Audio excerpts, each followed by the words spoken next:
امروز حسیب ها برآمده است. همون کلبسه‌ای که میگن همون حسیب است. همون حسیب هایی که برآمده است امروز در همون مقاوه هاشون نویساندگی هست که حلال. مادامی که همون حلال که نویسانده شده است همونها حلال هستند، شما می توانید که از آنها استفاده کنید. و دیگر مقاوه های هستند که از طرف دولت های کانادا آمدگی است، امریکا آمدگی است، از برزیل آمدگی است. انا اونها در مقاوه شون حلال نویسانده نشده است. از این خاطر اونها را خوردن شما حرام است. رحمت به شما که مرا از ابو زوق بالا خلاص کرده. رحمت آفرین همون رئیس. خوجایی جیگرم کار کنه رفت. خوجایی برای کاری خیرات من 3 خواهش تو رو بجا میبیارم. داملای شیرین سخن، من از شما خواهش دارم که سوال مرا با پررگی جواب گردانید. بر من گفتند که نامت را عوض کن، این نام تو خوب نیست، نام تو جمشید است. داملا چی گفتنی هستی؟ من نامم را عوض کنم یعنی میفهم عوض کنید. جمشید کسی هست که 400 سال پادشاهی کردن، دعوای خدایی کردن و کافر بود. انسان مسلمان باید نامش به نام کافر مانند نباشد. از این خاطر بهترین صورتش پیغمبر گفت است نام مرد یا عبدالله باشد یا عبدالرحمن باشد. از همین نامها بهترینش اختیار کنین، برای شما پسند است. شرط نیست که در حجت ها تغییر دهین. باز برای شما میگویم اعلان کن که نام من عبدالرحمن است، فردای قیامت خداوند با همین نام تو را صدا میدهد. جمشید کافر بود. پیغمبر خدا وقتی که مبعوث به پیغمبری شدن، زمان آمدن صحابه ها نامهای دیگرگون داشتند. همون کسانی که مسلمان می شدن نامهای اونها چی نامهای قبیح بود، همون تغییر داد پیغمبر. تمام نامها را عوض کرد. السلام علیکم داملای شیرین زبان، اکای حاجی مرزا.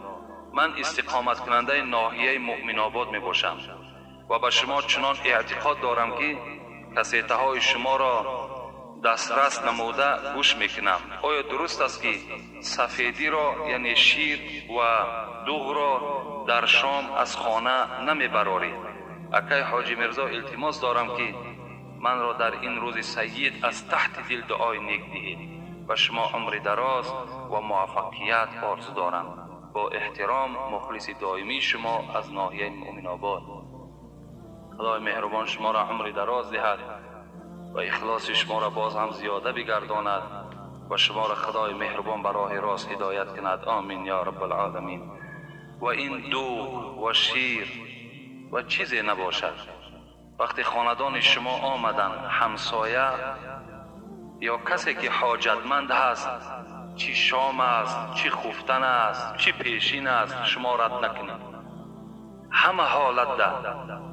وقتی که یک برادر حاجتمند نزد شما می آید، کار کنید که حاجت وی برآورید. کار کنید که اگر نباشد همون دوغ است، شیر است، نباشد هم با گپ خوب، با معامله خوب وی جواب گردانید. نگوید که بعد شام است. اینها گپ همون زنها هست. این فتواهای همون دروغ و همون بگیم سفسطه و خرافات های دوره پیش است. از این خاطر سفیدی هست، سیاهی هست، چگونه ایش که نباشد. وقتی خاندان تو می آید، همسایه تو، کاری که حاجت وی برآورد. اینا دروغ هستند. السلام علیکم حضرت حاجی مرزا. بعد از سلام این که با این سوال من جواب درست دهید. من استقامت کننده ناحیه مؤمن آباد می باشم و کسیته های شما را برده گوش میکنیم و شکر خدا میکنیم که چنین پیشوا داریم. براستی گپ به شما افتخار داریم. آیا این درست است که نان زنی به شوهر که در اصل شوهر من فوتیده است خوردن جایز نیست و نمازهای خوانده من را خداوند به درگاهش قبول نمی کند و آن چیزی که من خیر میکنم خداوند قبول نمی کند؟ با احترام صمیمی مخلص دائمی شما از ناحیه مؤمن آباد. برادر عزیز، اگر همین زنی که شوهر ندارد و فرزندها دارد و اینها اگر احتیاجمند باشند و اینها باز صدقات دهند، صدقات اینها را خدا قبول نمی‌کند، بلکه اینها در صدقات دادگیشان در نزد خدا عاصی و گناهکار می‌شوند. کفا بالمرء اثما ان یضعها من یقود، پیغمبر گفته است از روی گناه برای شما ای امت مسلمان همین بسنده است که آن چیزی که از رزق روزی کودک‌های شماست و به دیگرها می‌دهید. همین از روی گناه گفت پیغمبر برای شما بسنده است. همین گناه بسنده است که شما را خدا عذاب کند، که اگر آن چیزی که برای فرزند تو احتیاج به او دارد، خوراکی که فرزند تو به او احتیاج دارد، تو وای باز گرفته به مردم تقدیم میکنی.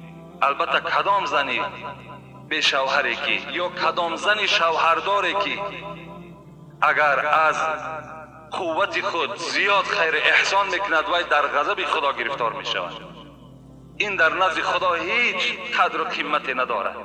زیرا خدا خود در قرآن میگوید لا یکلف الله نفسا الا وسعها، من بنده خودم را تکلیف نمیدهم از قوتش زیاد، از قوت زیاد دیگر از بندم تکلیف ندارم.